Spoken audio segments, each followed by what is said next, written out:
My name is Rosalia. I am 35 years old and I grew up on farms. My hands are rough from hard work, but my heart has always stayed soft and humble. For many years, I worked on a large estate in the countryside, owned by a man named Mr. Julian. The estate was impressive with white fences, vast fields, and beautiful horses that seemed to float as they walked. I did everything there. I cooked, cleaned, tended the garden, cared for the chickens, collected eggs, and sometimes sang hymns while sweeping the old wooden porch. My singing was gentle and people often said it felt like their souls could breathe when they heard me. Mr. Julian was serious but kind. He treated me with respect, almost like family. He once told me that I reminded him that true value is not in wealth, but in humility and honesty. But not everyone felt the same. His wife, Mrs. Amanda, was elegant and cold, always wearing expensive perfume. Quiet but sharp-eyed, always judging. She could not stand to see Mr. Julian treat me with respect. Her jealousy grew like a shadow she could not hide. Even so, I did not change.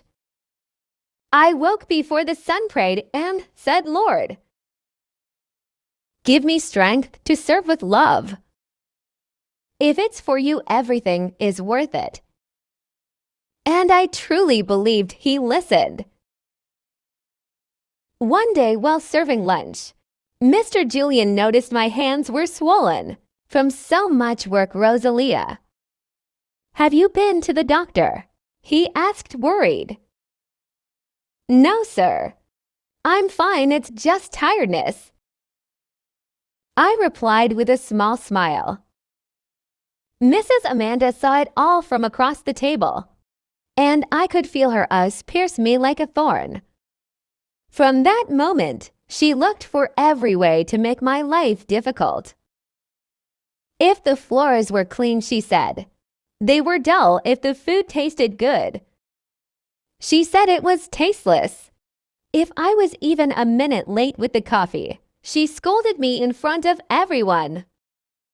I lowered my head and accepted it silently. I didn't know her jealousy was growing like a storm, ready to explode. Then one morning the house felt strange, heavy, silent. Mr. Julian had left early on a business trip, leaving everything under Mrs. Amanda's control. Later that morning, as I swept the porch, I heard firm footsteps behind me. It was her, accompanied by two strong workers. Rosalia, she called sharply. Pick up your things, you are fired. Fired, but what did I do? I asked, my heart sinking. This is not your home, your family, or your place.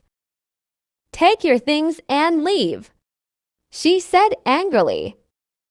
To felt my world fall apart.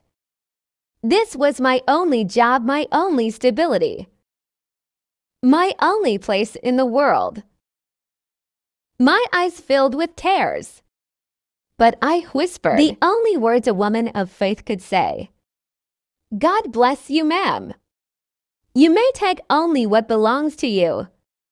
She said coldly, the chicken and that bag of corn. Nothing else. I picked up the chicken, gently holding it like my last hope, and walked out of the estate through the white gate.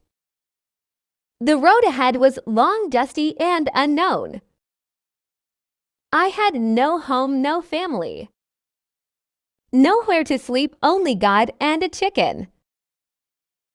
I walked for hours, the sun burning my back, dust hurting my eyes. I hugged the chicken close and she calmed down, sensing my pain. When the sun began to set, I found a small clearing with a tree and a little shade. I placed the chicken beside me, sat on the ground, and looked at the orange and purple sky. Lord, I whispered, I don't have a home, no place to sleep. But I have faith, do not abandon me. Give me strength if I must start again.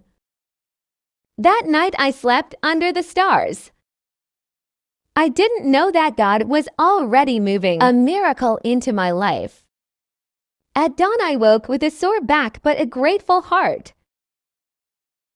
The chicken moved and walked toward a small pile of leaves. Then I heard a soft drop. An egg had fallen, but it was golden, shining and warm in my hands. I knew it was a gift from God. I sold the egg in town, and a merchant paid me more than I had earned in months. With that money I bought food and old wood, and I built a small hut with branches. In faith, it was humble, but it was mine. A place to sleep, pray, and begin again. The chicken stayed close, my loyal companion. Days passed, I continued working, caring for the animals and planting crops. The golden eggs kept coming, allowing me to improve my little farm. The village people began to notice and came to buy my eggs. My faith and hard work turned my little shelter into a small but successful farm. One day, as I arranged my baskets, I saw a horse approaching. My heart sank. It was Mrs. Amanda, the same woman who had thrown me out. She got off the horse nervously. Not proud as before. I need to speak with you, she said. I replied calmly, go ahead.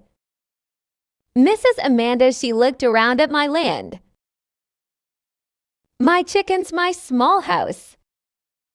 I didn't know. People said you were successful, that God blessed you. I treated you badly. I am sorry, please forgive me. I smiled gently. I forgave you the day I left. God teaches us to forgive. If I do not forgive, I cannot receive the blessings He gives. At that moment, Mr. Julian arrived on horseback. Smiling, Rosalia, I am proud of you. Look at what you built with love and faith. I showed him my home, my chickens, my crops. The villagers had started coming to buy eggs. Amazed at the golden ones, my life had changed completely. Mrs. Amanda looked humble and sad. She had learned her lesson. Mr. Julian saw that true value is in faith, hard work, and honesty. And I, once abandoned and heartbroken, now had a home, other people around me, and peace. I whispered to the sunrise, thank you, Lord, for guiding me, never leaving me, and showing that faith can change everything.